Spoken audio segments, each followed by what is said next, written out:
Hello,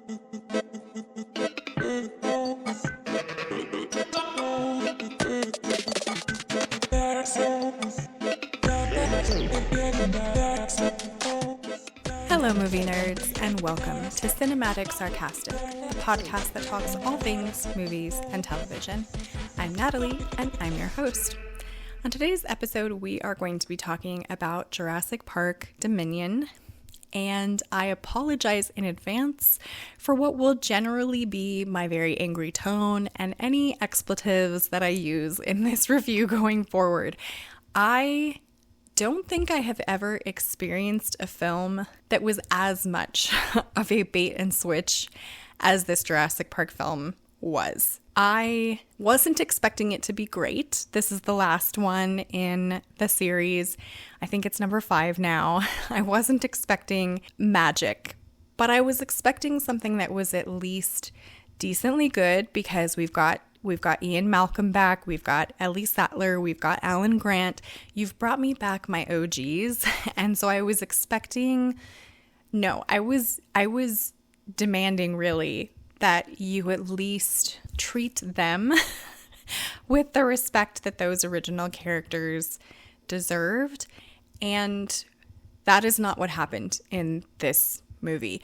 I have never been so confused. I have never uttered the word "what" so many times in a film because a character would say a sentence and it didn't make any sense. Like, it wasn't like I was angry about what was happening. It was just I was confused. I was so confused through most of this movie.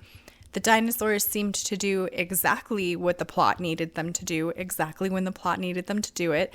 There was one dinosaur in the film specifically that I'm thinking of as to why this is kind of a point, that I don't remember exactly what the dinosaur was called, but it's one where it has the really long sort of claw-like fingers, well, claws at the end of its fingers.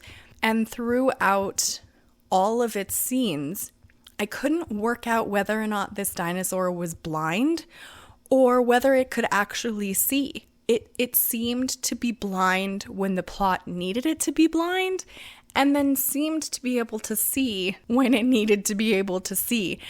And that was extremely confusing. And throughout the film, there were several mentions of, oh, this specific dinosaur is genetically pure, right? We didn't have to change any of the genetic sequence. It's pure. It's actually what this dinosaur would have looked like. And so I wasn't sure throughout this movie which dinosaurs were genetically modified or engineered dinosaurs that, maybe wouldn't have looked specifically like they should have in real life if you were to see a dinosaur from 65 million years ago, and which dinosaurs were pure dinosaurs. They didn't seem to explain, is it just this particular one from this particular scene? Are there others? There were so many, too many plot points to count that just didn't make any sense whatsoever. That the fail-safe spoilers throughout this entire review, by the way, should have been a disclaimer at the beginning, but there were so many times, there's this fail-safe moment in the film where if something terrible is happening to the surrounding area at this sanctuary where these dinosaurs, are being kept, if something bad happens there, the fail-safe for this sanctuary is to bring all of the dinosaurs, metasauruses and herbivores alike, into the facility where the people are. So the people need to evacuate quickly. All the dinosaurs then move into that facility and they're all together, all of them together. Not segregated, not separated. It's not like a zoo where each one sort of has its own particular pen. Nope, they're just all wandering together inside this building. It didn't make any sense. Did not make any sense. Yes, there are some things in the other Jurassic Park movies that don't make sense, obviously. We're talking about dinosaurs and people kind of coexisting together. So there are going to be some aspects to that you have some creative license with. But in this film, it was entirely oh, people and dinosaurs could cohabitate and dinosaurs can live wherever they feel like.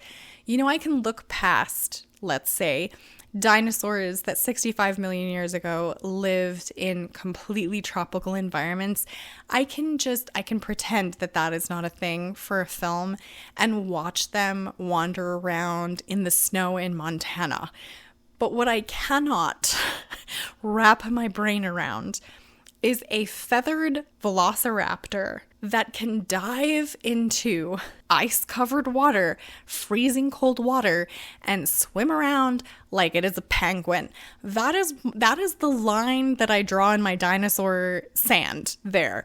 It's not... You lose me. You lose me when it starts to be so fake that it's comical. And this entire movie was so fake that it's comical. And that makes me sad. Like, I understand we're talking about an entire film franchise based off of dinosaurs being alive in this world. And that in and of itself is just silly. It's a silly sort of concept.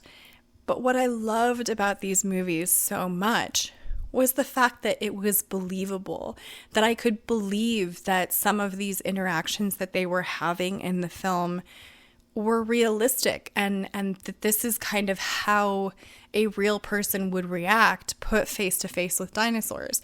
And really the ending sequence of Jurassic World or Jurassic Park Dominion, the name of it doesn't matter. They're talking about how we need, to learn to coexist, and that the dinosaurs can coexist with creatures of today. And it's showing geese flying off with pterodactyls, and it's showing this a set of whales, like humpback whales, I guess, in the ocean with a creature that would have eaten them, that would have swallowed them whole.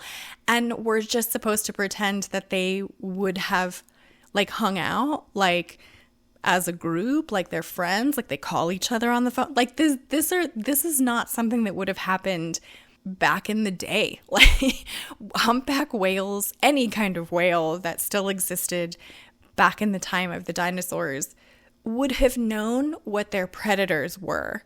They would have known that you don't just chillax with a predator in the same vicinity as you. That's not how it would be.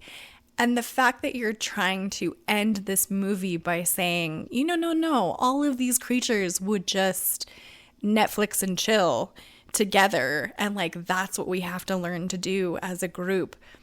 You've lost me. You've lost me. So you've made me completely erase this film, and the franchise ended at 4, and that's just how it is. So tell me what you thought of Jurassic World Dominion. Did you like it? Did you not? Leave a comment. Subscribe if you want to join the Movie Nerd family, and I hope to see you in the next episode.